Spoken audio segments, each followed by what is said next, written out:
आज कामं आवरायला उशीरच झाला, कारण 2 दिवस बाहेर गेलो होतो गावी आणि आल्यानंतर खूप कंटाळा आला होता. त्यामुळं दुपारूनच मग सगळं काम आवरलं आणि ओटा वगैरे साफ करून घेतला. आज मला नाचणी सत्व बनवायचं होतं. माझ्या मुलांना नाचणीची खीर खूप आवडते किंवा मग सूपही आवडतं, म्हणून मग नाचणी सत्व बनवून ठेवलं.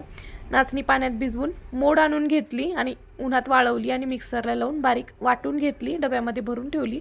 दुपारी खूप गरमी होत होती कामं आवरल्यानंतर. आता उन्हाळा चालू झाला आहे म्हणून चेहऱ्यावरून थोडासा बर्फाचा खडा फिरवला. खूप छान गार वाटत होतं. त्याच्यानंतर आज चिवडा बनवायचा होता. दुपारी उन्हाळा असल्यामुळं लवकर भूक लागते मुलांना, काहीतरी खायला पाहिजे असतं, म्हणून मग चिवडा बनवला. आमच्याकडे सोलापुरी मुरमुऱ्याचा चिवडा बनवतात. नंतर त्यात शेवटी फरसाण घातलं, सगळं छान मिक्स केलं आणि नंतर चिवडा खातेवेळी आमच्या इकडे असते त्यात कांदा, टोमॅटो, कैरी आणि लिंबू पिळून अशा प्रकारे खातात. खूप चटपटीत लागतो हा चिवडा.